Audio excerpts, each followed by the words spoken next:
মুহূর্তে দাঁড়িয়ে দেশ নির্বাচনের উপর নির্ভর করছে গণতন্ত্রের পথে যাত্রা বললেন সিইসি।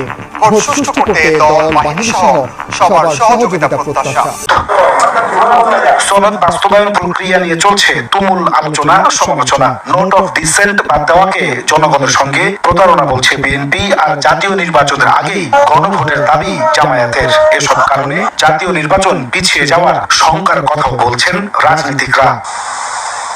এমন প্রেক্ষাপটে সোমবার বিশেষ উপদেষ্টা পরিষদ বৈঠক অনুষ্ঠিত হয় তেজগাঁওয়ে। প্রধান উপদেষ্টার কার্যালয়ে ডক্টর মোহাম্মদ ইউনূসের সভাপতিত্বে অন্যান্য উপদেষ্টারাও অংশ নেন সভায়। সাম্প্রতিক রাজনৈতিক পরিবেশ ও আইন শৃঙ্খলা পরিস্থিতি নিয়ে আলোচনা হয় বৈঠকে। নেওয়া হয় বেশ কিছু সিদ্ধান্ত। পরিষদের পক্ষ থেকে উপদেষ্টা পরিষদের বৈঠকে বিস্তারিত জানাতে প্রধান উপদেষ্টার তেজগাঁও কার্যালয়ে সংবাদ সম্মেলনে হাজির হন আইন উপদেষ্টা ডক্টর আসিফ নজরুল। জুলাই সনদ বাস্তবায়ন প্রক্রিয়া, বিরোধপূর্ণ বিষয় ও গণভোট নিয়ে আগামী এক সপ্তাহের মধ্যে রাজনৈতিক দলগুলোকে আলাপ আলোচনা করে সরকারকে ঐক্যবদ্ধ সিদ্ধান্ত জানানোর আহ্বান জানান তিনি। বলেন, অন্যথায় করণীয় ঠিক করবে সরকার। রাজনৈতিক দলগুলোকে স্বীয় উদ্যোগে নিজেদের মধ্যে আলাপ আলোচনা করে সম্ভাব্য দ্রুততম সময়ে, সম্ভব হলে আগামী এক সপ্তাহের মধ্যে সরকারকে ঐক্যবদ্ধ দিক নির্দেশনা প্রদান করার আহ্বান জানানো হয়। ওনারা যদি ঐক্যবদ্ধ নির্দেশনা না দিতে পারেন, অবশ্যই সরকারের মতো সিদ্ধান্ত নেবে। এক প্রশ্নের জবাবে আইন উপদেষ্টা বলেন, জুলাই সনদ নিয়ে সরকার আর সংলাপের আয়োজন করবে না। রাজনৈতিক দলগুলোকে নিজ উদ্যোগেই নিজেদের মধ্যে সংলাপের ব্যবস্থা করতে হবে। সরকার আর কোনো আয়োজন করতে যাচ্ছে না।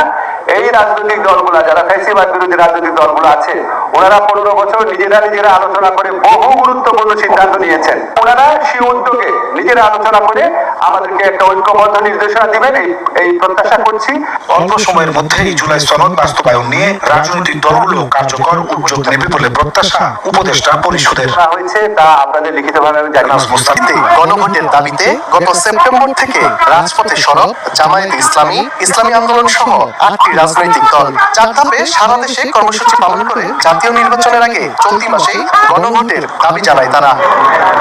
দাবি আদায়ে করণীয় ঠিক করতে রাজধানীর পুরানা পল্টনে বাংলাদেশ খেলাফত মজলিসের কার্যালয়ে জরুরি সভা করে আন্দোলনরত দলগুলো। সভা শেষে জামায়াতের নায়েবে আমির সৈয়দ আব্দুল্লাহ মোহাম্মদ তাহের বলেন, জুলাই সনদ বাস্তবায়নে গণভোট ইস্যুতে দলগুলোকে আলোচনা করে সিদ্ধান্ত নিতে উপদেষ্টা পরিষদের আহ্বান ইতিবাচক। তবে সরকারকে রেফারির ভূমিকা পালন করতে হবে।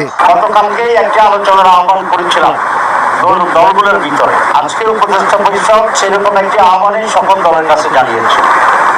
আমরা এখন দেখতে চাই মেন স্টেক হোল্ডার, মৌলিকভাবে যে সমস্ত দল আছেন, তারা এই আহ্বানকে কিভাবে সাড়া দেয়। যে সিদ্ধান্ত নিয়েছে সেটাকে আমরা স্বাগত জানাই, কিন্তু একটা বিষয় যোগ করতে চাই। কারণ হচ্ছে উপদেষ্টা পরিষদ যদি মনে করি যে তাদের আর কোনো দায়িত্ব নেই, তারা কিছুই করবে না, দলগুলোই মিলিয়ে করবে, তাহলে এখানে একটা রেফারির অভাব হতে পারে। জাতীয় নির্বাচনের আগে গণভোট না হলে সনদ বাস্তবায়নে সংখ্যার কথা জানান যুগপৎ আন্দোলনের অন্য নেতারা। দাবি আদায়ে দেন নতুন কর্মসূচি। গণমিছিলের সময় হলো বৃহস্পতিবার 6 নভেম্বর সকাল 11টা রাজধানীর পল্টন মোড়। বিভিন্ন রাজনৈতিক দল ভিন্ন ভিন্ন গণমিছিল করে পল্টনে এসে একীভূত হব।